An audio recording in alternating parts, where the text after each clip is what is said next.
give it up for Chuck Popelka.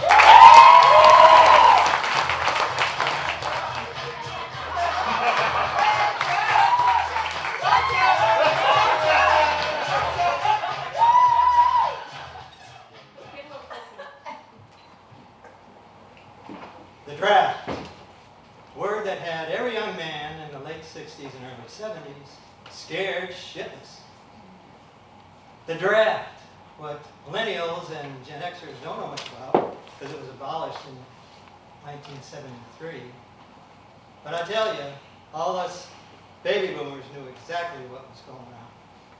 There was good news and bad news. The good news was it opened the door to foreign travel. Bad news, next stop, Vietnam. Along with the draft came a draft card, which had your classification on it. 1A, ready to serve. No, I don't want that. 1-8, college deferment, stay in school. 4F, unfit for military service. How do I get one of those?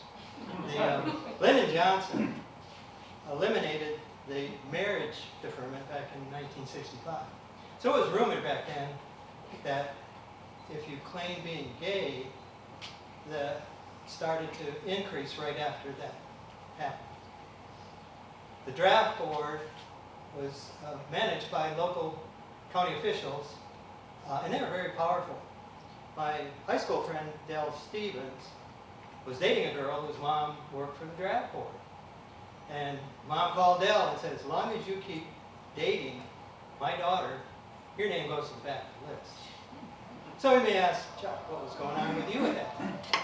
Well, it was 1966. I was paying my way through school.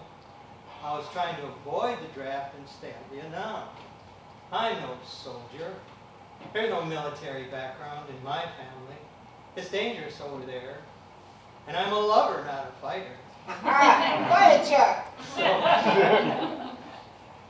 So I ran out of money for school, couldn't get into college, lost my college deferment, and the pressure of the draft just got greater.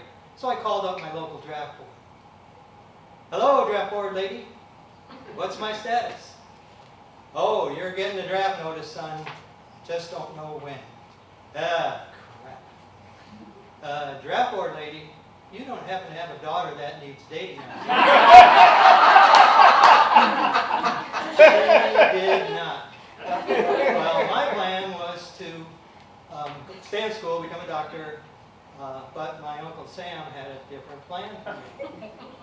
So what were my options? I could join the National Guard, that was a 5-year commitment. I could enlist in the Army, that was 4 years. I could draft dodge to Canada, but that just wasn't in my DNA. The draft commitment was 2 years. So I took the option of spending less time as a soldier, and it was going to be drafted anyway. So instead of waiting and to get it over with, I signed up for the draft. And who knows, I might flip the physical. So, I remember that day back in January 1967, I went to the mailbox, looked inside, there's the letter, I opened it. Greetings, you are hereby ordered for induction to the Armed Forces of the United States of America. The wake-up call is bad enough to get a draft card, getting a draft notice is even worse.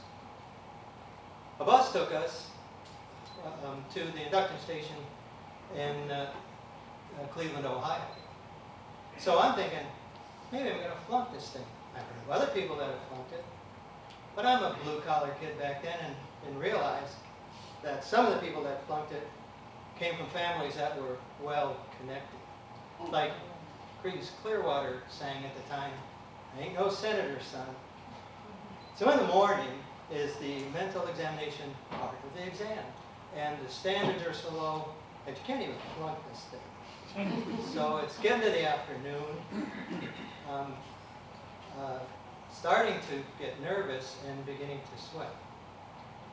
I'm standing around with 100 other guys in our skivvies, waiting for the doctors to come in to give us our physical exam. They give us a form to fill out that has boxes next to maladies that you can check for your medical history. So I'm going down the list looking for a box that I can check. Heart disease. Nope, don't have that. Cancer. Nope, that's not going to work. Brain tumor. That's not even close. I didn't see bone spurs on the list. So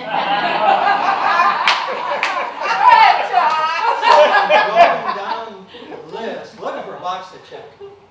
And I see one next to bedwetting.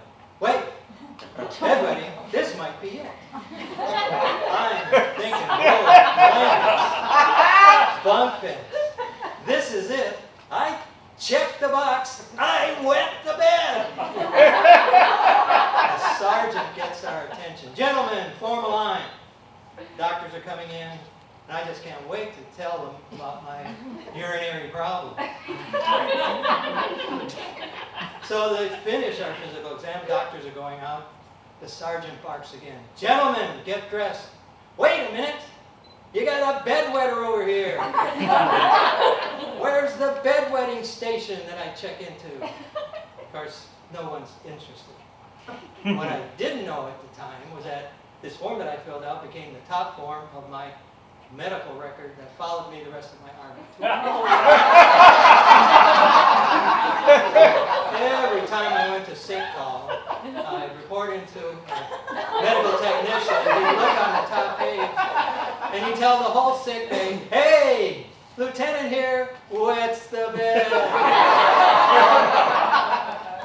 So I passed the physical, took one step forward, raised my right hand, and took an oath.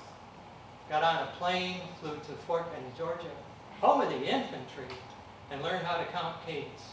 Ain't no use in looking back, Jody's got your Cadillac. Ain't no use in feeling blue, Jody's got your sister too.